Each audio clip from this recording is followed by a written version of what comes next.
c'est Cédric Vanier et je suis très curieux. Artiste, ami, danseur, inconnu ou même, pourquoi pas, chasseur d'étoiles, je te propose une conversation intime avec un être qui m'est très cher. Ensemble, les yeux dans les yeux, nous irons à l'essence des choses. Cette semaine, je reçois Florian Boulot de la chaîne YouTube Paris ASMR.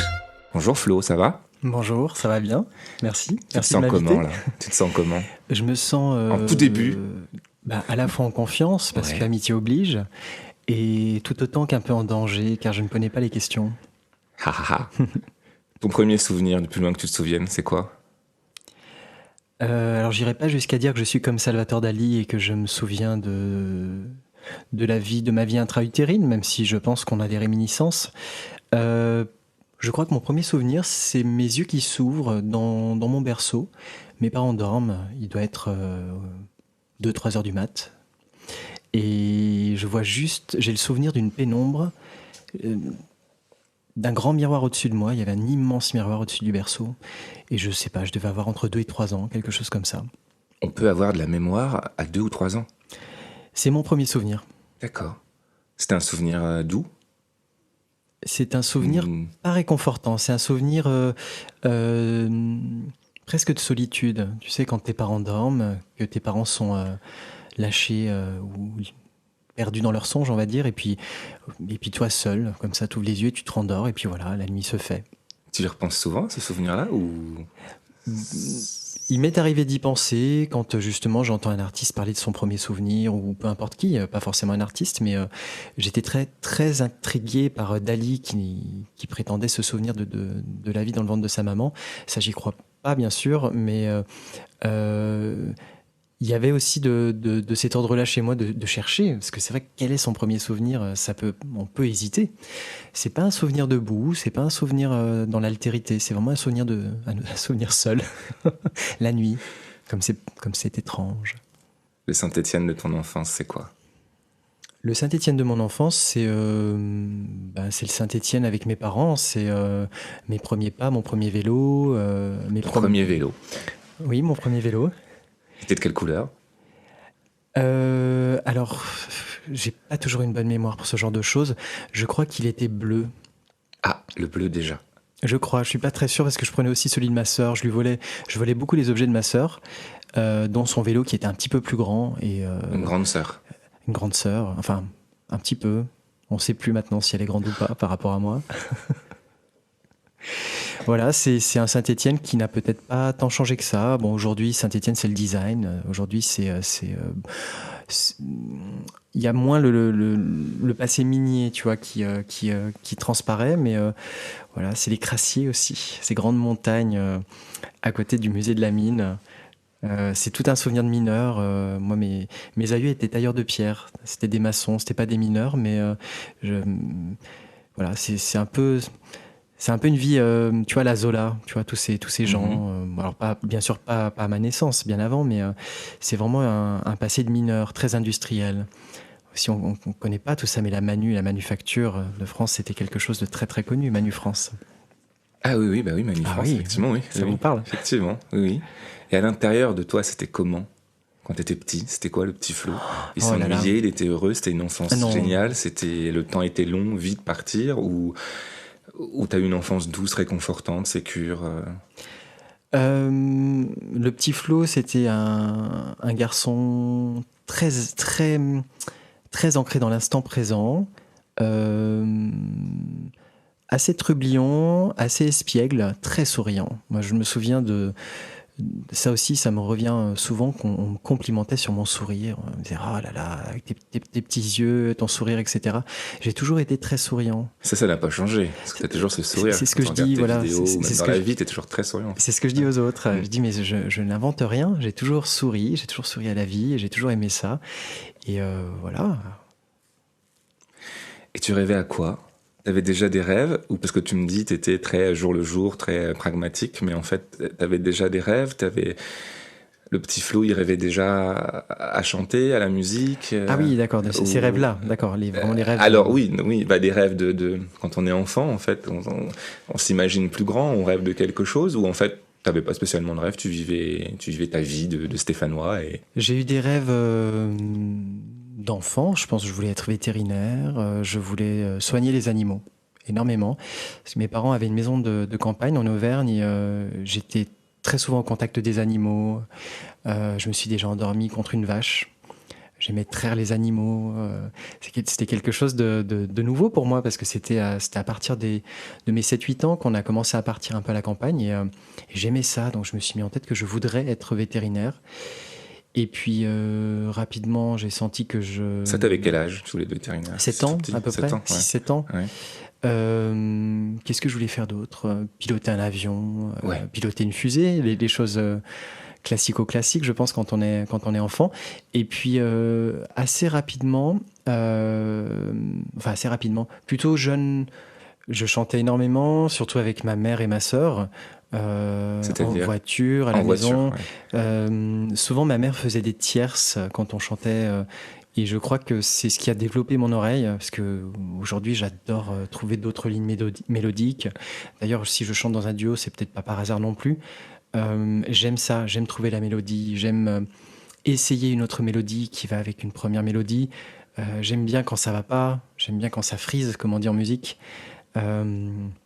Mon meilleur ami me dit souvent, mais tu peux pas faire cet accord, tu peux pas faire ça va pas avec telle note. Et je lui dis, mais je m'en fiche de tes notes.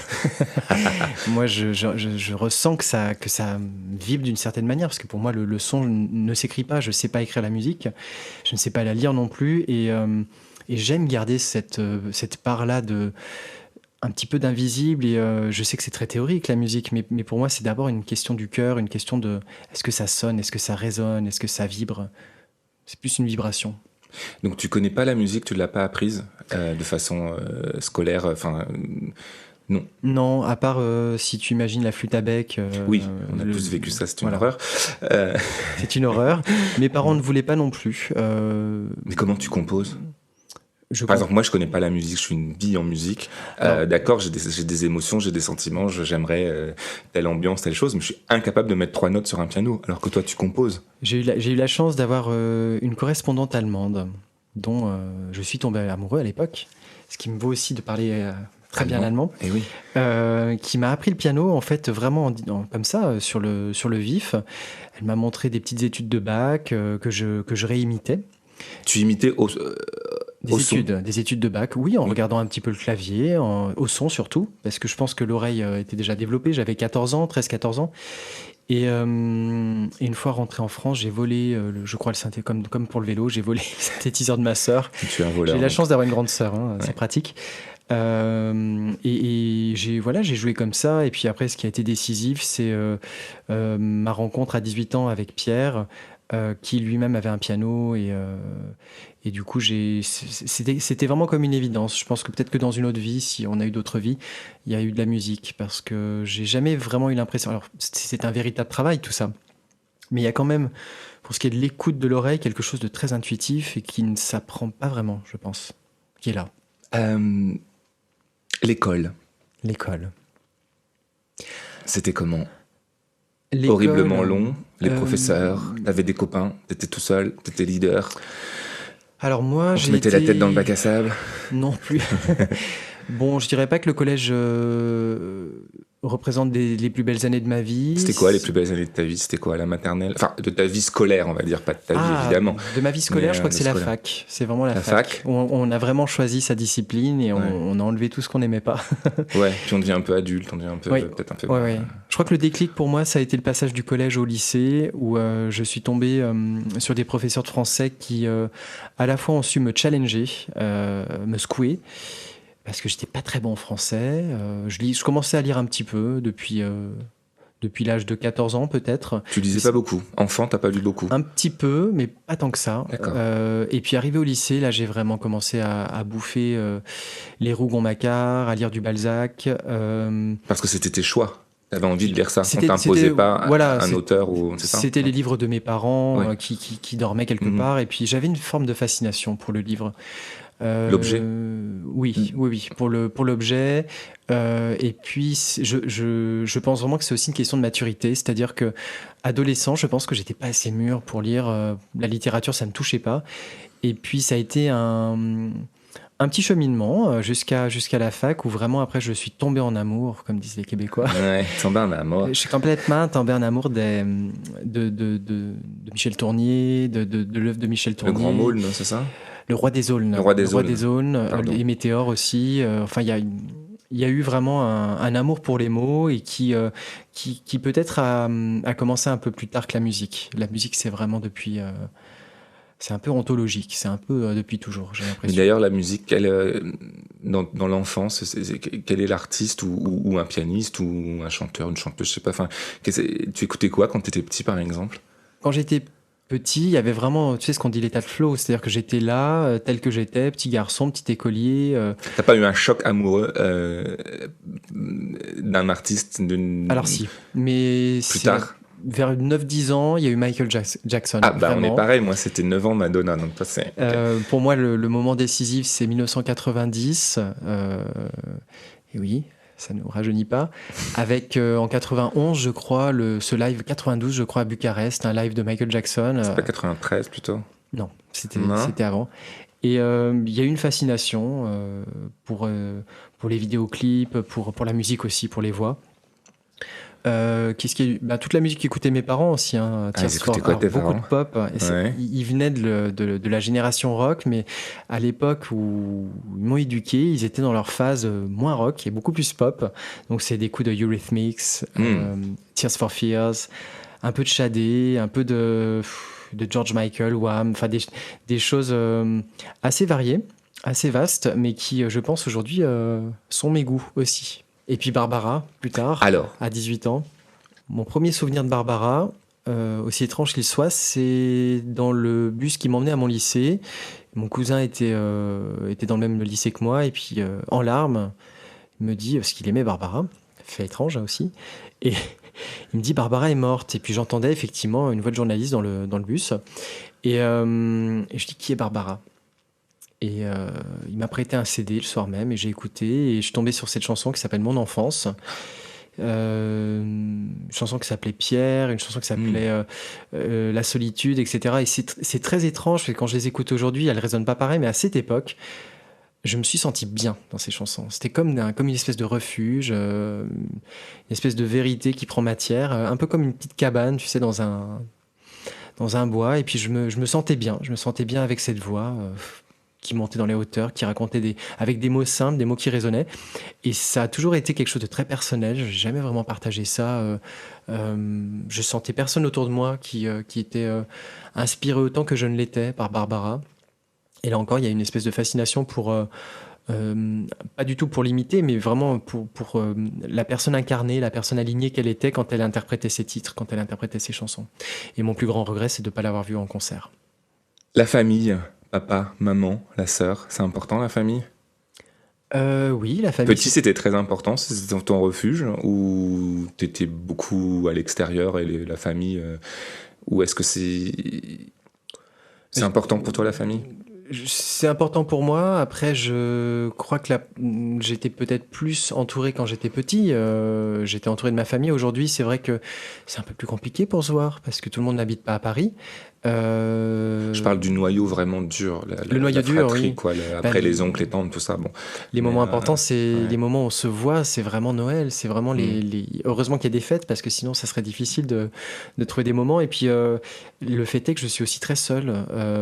J'aime vraiment, je travaille tout le temps, j'ai tout le temps 36 000 projets et j'ai très peu de temps. Finalement, quand je dis pour les autres, c'est pour les gens que j'aime, bien sûr. Et parfois, il faut que je me fasse violence pour appeler ma mère, pour appeler ma sœur. Je suis pas un homme du téléphone du tout en plus. Je comprends. Mais j'aime tellement travailler. Il doit y avoir quelque chose de déréglé en moi, je sais pas. Mais justement, j'allais en parler, mais ça me trouble. Je pense souvent à toi et je me dis, mais il fait de l'ASMR, il chante, il est professeur d'allemand. Qu'est-ce qu'il fait ? Il est sophrologue. Ah bon ? Non, mais voilà, TikTok, YouTube.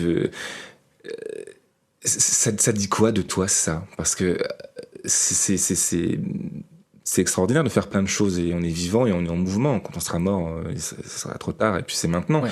Mais qu'est-ce que ça dit de toi ? Parce que c'est quand même Comme tu dis que t'as pas le temps, oui, tu dois leur manquer à ta famille ou tes neveux ou je sais pas. Je pense qu'ils me connaissent, je pense qu'ils Oui, savent non, que... bien sûr. Puis l'amour, c'est pas une question de fréquence, mais bien d'intensité.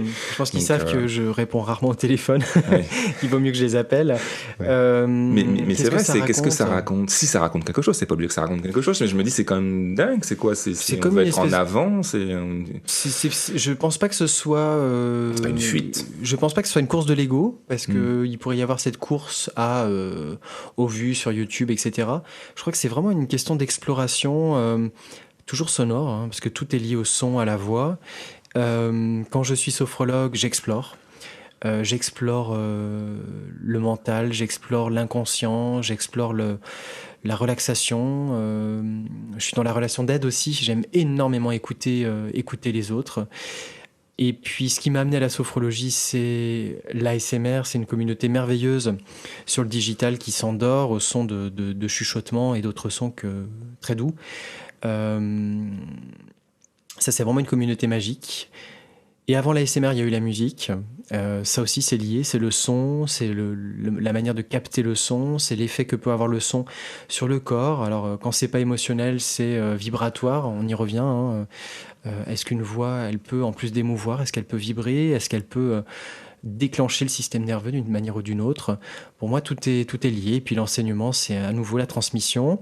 Cette fois-ci d'une langue vivante. J'adore enseigner l'allemand. C'est une langue Comment c'est venu l'allemand dans ta vie? Ben je t'ai répondu. Oui, j'ai eu un coup de foudre pour une fille à 13 ans. Oui, la fille, mais... Et voilà, ça a duré au moins 4 ans et on fêtait tous nos Noëls, toutes nos vacances, on passait nos vacances ensemble. Et à cette époque, j'écrivais des lettres. Il n'y avait pas... je crois pas on pouvait pas écrire de mail à cette époque-là. Et j'ai gardé... j'ai un rapport très étrange à cette langue. Pour moi, c'est la langue... du cœur, tu vois, elle a vraiment un langage romantique, à tel point que les lettres que j'ai écrites, bon, je sais plus où elles sont aujourd'hui, mais moi, les lettres que j'ai reçues de cette fille, je sais pas où les ranger, j'ai pas de place pour les ranger, je n'aurais jamais trouvé de place, et je les ai gardées un temps dans ma voiture, elle voyageait avec moi. Tu les as toujours? Je pense que je les ai toujours, mais je ne saurais pas te dire où, parce que c'est très mystérieux. Il y a des choses comme ça, il y a des espèces de... Mais je les ai pas jetées par les fenêtres, ça c'est sûr. Mais je me souviens il y a peut-être 4-5 ans, je les avais mises dans mon coffre, et je me disais, elles sont bien, là, elles voyagent. Oui. C'est étrange, hein? Et donc, coup de foudre amoureux, oui. pour un être humain, pour la langue, mais donc ça a découlé, logiquement, je vais faire prof d'allemand. C'est ça en fait. Non, ça a été des études d'abord d'allemand, telles que tu peux t'imaginer, avec de la traduction commerciale, des lettres commerciales, des choses comme ça, en me rendant compte que c'était très, très abrupt, enfin pas abrupt, très sec, tu vois, très factuel, vide. Très vide, ouais. Voilà, et finalement je me suis réorienté vers ce qu'on appelle LLCE, lettres, langues, civilisation étrangère, et là j'ai senti que ça me plaisait, que c'était une partie de moi, c'est pas tout, c'est sûr, mais vraiment, je suis tombé amoureux de la culture allemande, vraiment, que ce soit l'idéalisme, que ce soit le romantisme, de Goethe et tous les autres auteurs du romantisme allemand. Enfin, Goethe n'est pas un auteur romantique, mais le théâtre allemand, la psychanalyse, la philosophie, de Kant à Nietzsche, en passant par Hegel, c'est vaste. Alors, on n'a pas parlé de la musique classique, c'est la même chose. Et puis voilà, c'est une histoire tragique, l'histoire de l'Allemagne. Elle est incroyable d'avoir eu des penseurs qui pensaient élever les âmes au XVIIIe siècle. Et puis résultat des courses, on a la Shoah, on a une dictature et c'est une histoire complexe, mais c'est une histoire fascinante, vraiment. Et encore aujourd'hui, je suis fasciné par l'Allemagne. Je voudrais savoir comment tu es quand tu es amoureux. Est-ce qu'il y a un amour qui t'a transformé? Est-ce que le premier amour peut transformer pour la vie? Est-ce que ça t'a fait souffrir? Tout amour transforme. Toute rencontre, toute seconde nous transforme de toute façon. Mais c'est une manière de mieux se connaître, d'aimer. On s'essaye et puis souvent quand on est plus jeune, on n'a pas forcément, ça dépend de notre éducation ou de notre tempérament, mais on n'a pas forcément de limites entre soi et soi. Entre soi et le monde. Et on va dire que mes premiers amours étaient assez fusionnels et qu'avec le temps, j'ai appris à délimiter une forme de je vais pas dire d'ego parce qu'encore une fois, j'aime pas ce mot, mais de moi, d'identité pour ne pas trop se disperser. Je le fais déjà énormément dans le travail, je suis très dispersé dans plein d'activités. J'ai un esprit qui va partout. Mais au niveau du cœur, c'est important aussi, je pense, de pas trop se disperser, de pas se perdre. C'est pas le terme, c'est pas se disperser, c'est de pas se perdre dans quelqu'un, de pas se perdre dans les autres, et puis aussi de s'accorder de l'amour aussi. C'est très important pour aimer de manière saine. Donc je pense que je suis passé un peu par toutes les couleurs de l'amour, autant du fusionnel, passionnel, du tiède, euh, au raisonné, au stoïque. Ça t'embête d'avoir 40 ans? Ça fait quoi d'avoir 40 ans? J'ai pas l'impression d'avoir 40 ans. J'ai l'impression de vieillir, ça c'est sûr, mais j'ai l'impression d'avoir de la chance de faire un peu moins que mon âge et puis mm, d'être dans un état. Je me sens pas atteint par ça. Pour moi, c'est des chiffres, c'est extérieur. Je vis, assurément, hein, je suis pas dans le déni, mais ça, non, pas encore. Je pense que peut-être que quand vraiment je sentirais une forme de fatigue physique arriver, là, je me dirais peut-être que j'accuse le coup, mais je me sens bien connecté à la vie. Je pense que c'est ça qui fait du bien aux cellules. Une odeur que t'aimes, qui te rassure, qui te fait du bien. C'est pas forcément un parfum, ça peut être une odeur. Alors, l'odeur qui me rassure le plus, c'est Coco de Chanel. C'est une odeur que porte ma mère encore aujourd'hui. Tu fais référence à l'enfance, non? Elle portait ça quand t'étais Elle en petit. mettait sur mon doudou. Je sais pas pourquoi. Enfin, je donnais un nom à mon doudou, peu importe. Mais je lui demandais, j'amenais ce petit foulard et je lui dis, mets-moi ton parfum. Enfin, je lui disais pas ça comme ça, à mon âge. Mais je disais, mets-moi ce parfum. Et elle me mettait quelques pchites, quelques pressions de Coco de Chanel. Et ça, c'est pour avoir fait l'expo Chanel récemment. C'est le parfum de ma mère, donc je pense que c'est ce qu'il y a de plus réconfortant, de plus doux, de plus. C'est vraiment la douceur de l'enfance, c'est la protection, c'est l'amour maternel. Tu es sensible aux odeurs de manière générale? Parce que moi, je sais que je suis très Mm. sensible quand je rentre dans un immeuble ou je arrive dans une ville, Mm. je fais ah, ça sent comme ma grand-mère quand on C'est était vrai. petit. Ah, ça sent tel hall Ouais. ça me rappelle parce que moi, je suis très sensible à ça et ça m'évoque tout de suite quelque chose. Il y en a, c'est le Ouais. son, c'est une image. Moi, l'odeur, Mm. Mm. ça me parle tout de suite, quoi. Bon. Une couleur. Le bleu. Ouais. Depuis toujours, visiblement, j'ai bien compris. Depuis le toujours. départ, petit. J'avais 7 ans que j'ai demandé à mes parents de mettre du. C'était pas de la peinture, c'était du papier peint, mais j'ai demandé du bleu. Pourquoi? On sait pas pourquoi. Non, c'est pas C'était pourquoi. Après, aujourd'hui, je peux te répondre, mais c'est a posteriori. Je sais pas pourquoi enfant. Puis en même temps, voilà, c'est pas une couleur non plus qui sort des sentiers battus, hein. Quand on a un petit garçon, c'est un peu classico-classique, j'ai envie de dire. Aujourd'hui, c'est davantage lié à quelques voyages, la Villa Majorelle, le bleu Klein aussi. On parlait de vibration. Le bleu Klein est une couleur vibrante qui absorbe la lumière. J'ai mis du bleu Klein dans mon cabinet de sophrologie parce que j'aime vraiment ce qui se passe en fait quand on observe cette couleur qu'on ne peut qu'observer en vrai, c'est-à-dire qu'on ne peut pas la prendre en photo sans qu'elle soit dénaturée.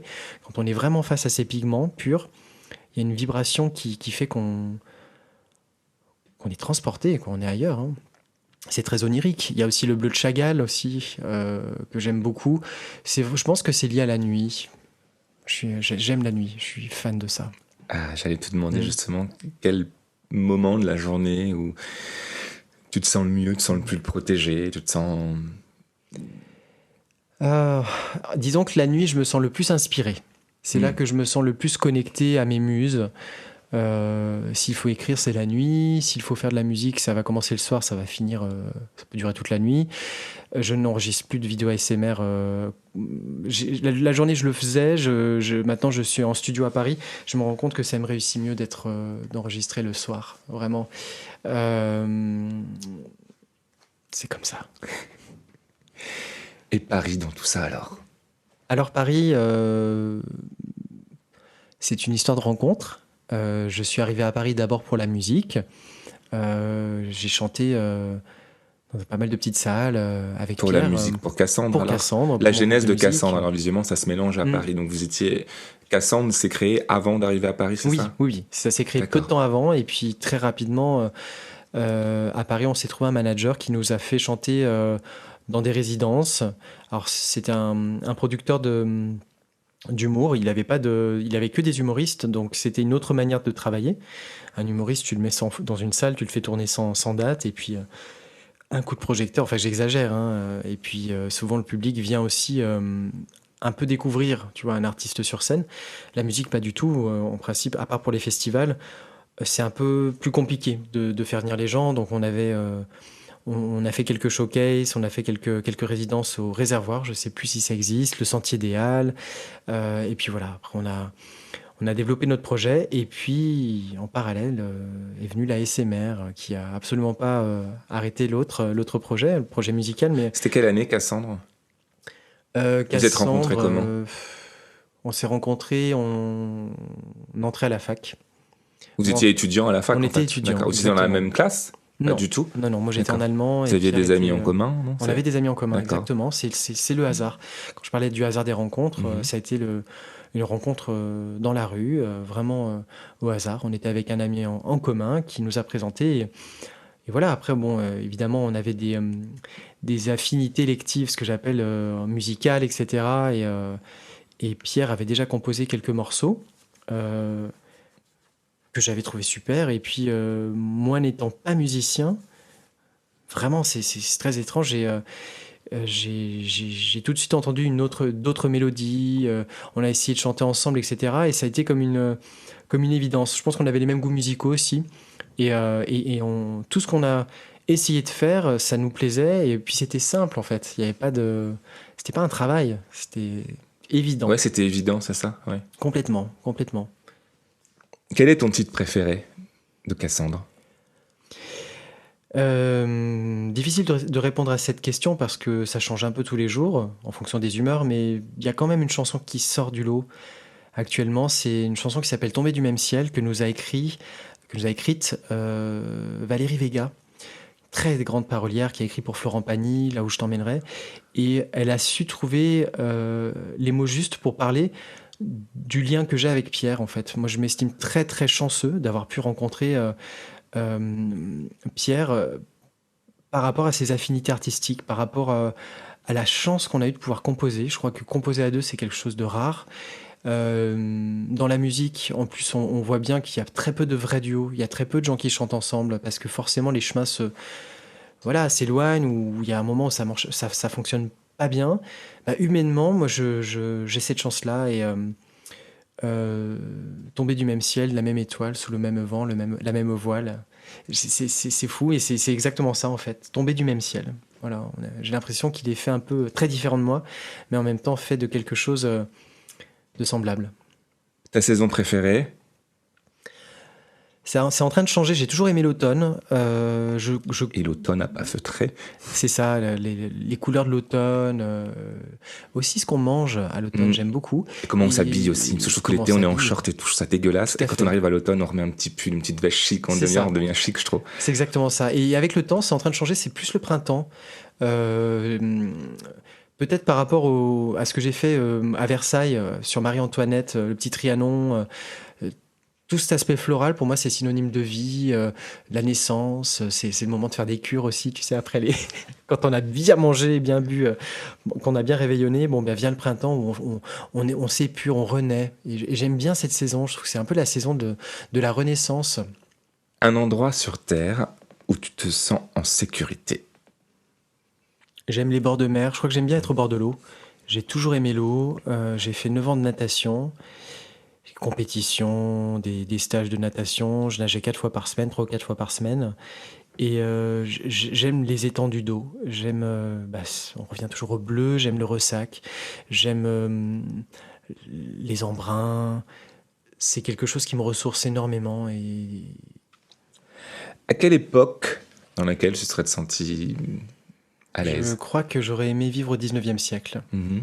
J'aime beaucoup toute cette période des avant-gardes, fin 19e, tous ces mouvements naissants, cette scission un peu avec le passé, et puis l'art qui explose sous tout plein de manières. Proust, autant que Picasso, autant que Dada, euh, les salons. Hmm. J'ai pas honte de le dire, mais je crois que j'aurais aimé la mondanité aussi. Oui, je t'aurais bien vu dans des petits salons. L'absinthe. Oui. Bon, la chartreuse aussi. Non, je sais pas, je crois que j'aime beaucoup cette idée. Alors, encore une fois, ça n'est qu'une idée. Je pense en vivant Oui, c'est réellement à toujours un cette période, fantasme, mais je pense que dans les mm, périodes anciennes, il fallait avoir une bonne situation, je pense, pour je être... pense aussi. voilà. D'ailleurs, ce qu'on voit principalement, on a visité un musée l'autre jour, et c'est vrai que toute l'écume des choses, tout ce qui reste, c'est toujours Mm. des beaux objets, mais de personnes qui ont des situations plutôt confortables. Oui, en même temps, le 19e, c'est aussi. On montre les prostituées, on montre toute cette vie-là qui n'était pas montrée avant, en fait, hein, Mm. il y a aussi cette espèce de vie qui est à la fois puissante, à la fois triste aussi parfois, mais voilà, expressionniste, impressionniste. Les expressionnistes, j'allais dire filmaient. Oui. C'est un joli lapsus. Captait vraiment des instants de rue comme ça à Berlin avec une prostituée, puis une roue de carrosse, et puis ou une roue de voiture. Tout ça inspiré par l'art océanique qui commençait à être très tendance, qui a inspiré Picasso, qui a inspiré le cubisme. Moi, j'aime bien cette pulsion de vie, comme ça, qui était peut-être moins. Ça me parle énormément encore. Quand je vais au musée d'Orsay, c'est un musée où j'aimerais vraiment filmer. J'aime ça, j'aime ces instantanés de vie à la Monet, quoi, aussi. Mm, Ces couleurs, juste ces couleurs, ces vibrations. Plus Monet a peint, plus c'était des ondes mm, colorées, mm, quoi. mm. Un peu comme, j'ai pas encore. Bah, Delacroix aussi, par exemple, hein. Les dernières peintures, elles sont encore plus. Klimt aussi, ses dernières Ouais. œuvres aussi, hein. Bon, Klimt, c'est tournant du siècle, mais voilà, j'aime ça. J'ai 19e, assurément. Très bien. Bah, écoute, rendez-vous au 19e siècle. Et à l'époque de ton histoire à toi, il y a une période de ta vie que tu as vécue du haut de tes tout petits 40 ans, encore tout jeune, tout frais. Il y a un instant de ta vie que tu aimerais revivre ou en fait non, parce que on n'est jamais mieux que maintenant. Je suis pas vraiment nostalgique de mon passé. Je pense que je serais même malheureux de revisiter un moment heureux de ma vie. Je me sens vraiment. Je trouve que le présent est très fragile et que, tu vois, cette simple pensée de se dire est-ce que j'aimerais revenir à tel moment de ma vie, c'est rendre le présent encore plus fragile. Et il faut en prendre soin de son présent. Puis C'est de toute important. façon, on n'a pas le choix. Donc comme tu dis bien, il faut prendre soin de son présent. Il n'y a que la seule réalité dans laquelle on est. Donc C'est ça. Et finalement, on est plus souvent dans notre futur ou dans notre passé. qu'on sublime souvent ou qu'on se projette Tout souvent. à fait, tout à fait. Mm. C'est un exercice du quotidien et ça permet vraiment d'apprécier pleinement l'interview qu'on est en train de faire, le thé qu'on est en train de boire, la luminosité de la pièce au moment où je te parle. Tout ça, c'est le présent. C'est ça qui est précieux. C'est presque le passé déjà, le temps que tu le dises. La personne qui te manque le plus sur Terre. Peut-être mon père. Je dis peut-être parce que j'ai aussi une grand-mère qui me manque beaucoup, que je voyais beaucoup quand j'étais petit. Voilà, après, avec le temps, je pense qu'à 40 ans, bon, on affronte le deuil d'une manière différente. Le deuil, on ne fait pas le deuil, c'est le deuil qui nous fait, comme dit Michel Onfray. Il y a toujours des moments un peu plus difficiles, mais Je pense pas qu'on fasse le deuil, en fait. Faire le deuil, pour moi, je pense qu'on... le deuil nous fait, hein. Oui, on fait pas le deuil, enfin, c'est... On le fait jamais complètement. Il y a Non. des moments où on se dit c'est acquis, et puis le deuil, c'est rien d'autre que d'intérioriser la présence de quelqu'un qui n'est plus physiquement. Ça marche, parfois ça marche, et puis parfois ça marche pas. Souvent, c'est tu sais, quand on perd quelqu'un d'autre, que les souvenirs ou que la blessure du deuil est ravivée. C'est un exercice quasi d'une vie, le deuil. Et à nouveau, ça nous invite aussi à apprécier le présent, je trouve, hein. Le moment présent avec les personnes aujourd'hui présentes.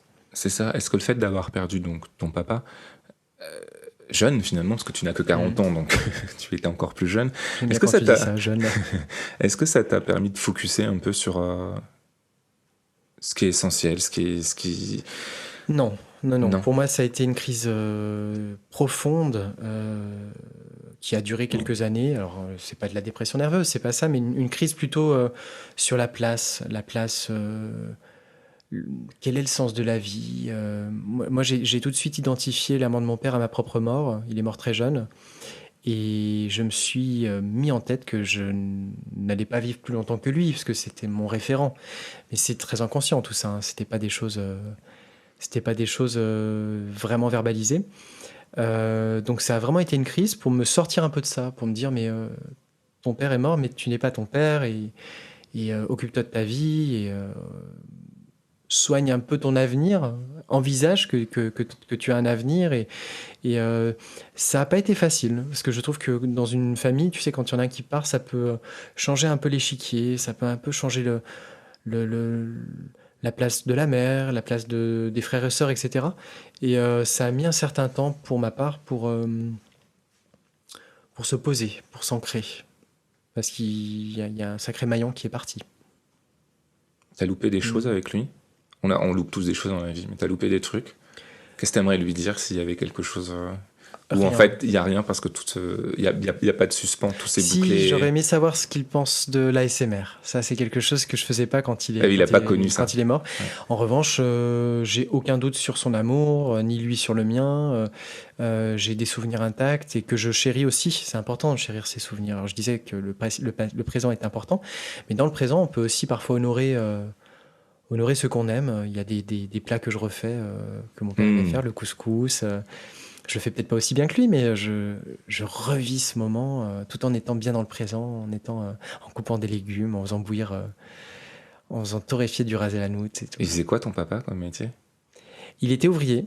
Il a fait pas mal de... Il était tourneur-fraiseur, mais il a fait des pièces de moteur d'avion. Ça me faisait rêver, ça. Il travaillait pour un gros groupe. L'avion, le ciel, le bleu. C'est ça, il construisait des avions de chasse, des pièces de moteur d'avion de chasse. C'est incroyable. Et ça me faisait rêver, ça. Pas que, il fabriquait aussi des pièces pour faire les billets. Et il t'a emmené à... Non, parce qu'à l'époque, j'habitais au Bourget. C'est ça. Ouais. Non, on habitait trop loin. On était à Saint-Étienne et c'était trop compliqué. Et il ramenait des petites pièces, des petites choses à la maison, non ? Tout à fait, ouais. Plein de petites pièces. Il fabriquait des choses, des dessous de plats, des objets. Mais c'est un héros, un papa, qui fabrique... Mais tu vois, j'ai pas de regrets. Il me manque, bien sûr, constamment par rapport au partage. J'aimerais lui parler de moi, j'aimerais lui parler de ma vie. J'aimerais qu'il connaisse aussi ma vie actuelle, parce qu'elle a quand même changé depuis. Mais même voyager à Paris, j'ai déjà voyagé avec mon père à Paris, un voyage de classe, il avait accompagné, il était là, on a pris le TGV, c'est TGV Orange de l'époque. Mon Dieu. Je sais pas si tu te souviens. Voilà, je montais dans la Tour Eiffel avec mon père, j'ai fait Notre-Dame avec mon père. T'as fait la Tour Eiffel, trop bien. Il était là. Non, je pense que je suis assez serein, tu vois, par rapport à. Et t'as vu sur scène ? Bien sûr, oui. Alors, je sais pas si c'était ses goûts musicaux, mais il était extrêmement fier, bien sûr, ouais. Tu ressens quoi quand t'es sur scène, d'ailleurs ? Je vais te poser ça comme question de sœur. Rien, j'ai peur, j'ai envie de vomir. Ça, c'est au début, ouais. Oui. Ouais, quand tu montes, tu te dis il y a quelque chose d'anormal. Non, c'est magique. C'est le meilleur moment quand t'es musicien, quand tu fais des chansons. Pour ma part, le meilleur moment, c'est la scène, parce que c'est là où tout se joue, c'est là où tu donnes, c'est là où tu triches pas. C'est-à-dire que t'es pas en studio, tu refais pas 36 000 fois ta voix. S'il y a des erreurs, il y a des erreurs. Tu peux parler au public, tu peux voir des visages. C'est à la fois dangereux, c'est à la fois un moment où tu te mets vraiment en danger, parce que t'es pas un surhomme par rapport aux autres, t'es juste toi avec ton histoire et voilà. Après, j'ai la chance d'être dans un duo, donc je trouve que chanter à deux, c'est encore autre chose. Je sais pas si je chanterais si j'étais tout seul sur scène. C'est vrai ? Je suis pas fait pour ça.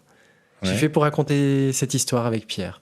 Ça, c'est fait pour ça. C'est pour ça qu'on d'ailleurs on n'a jamais voulu passer des castings de comédie musicale, d'autres projets musicaux. On a toujours tenu bec et ongle à chanter Cassandre, à faire Cassandre. De toute façon, moi vu de l'extérieur, c'est vrai que vous fonctionnez vraiment ensemble. Je trouve que c'est vraiment une entité par entière, et c'est vrai que ce serait étrange. C'est une histoire, voilà, qu'on Après, raconte. tout est possible, mais oui, c'est vraiment une histoire, oui, que vous racontez, effectivement. Tu m'aimes bien ? Oui. Ouais. Évidemment. Tu te sens comment maintenant ? Je me sens très heureux d'être le premier à répondre à tes questions, et puis c'est un plaisir, comme toujours, de te voir. Ça m'a fait super plaisir, Flo, de converser avec toi. Je te remercie. Si tu as aimé cette conversation, tu peux la réécouter sur ta plateforme favorite. N'hésite pas à la partager sur les réseaux. Moi, je te dis à très bientôt, les yeux dans les yeux.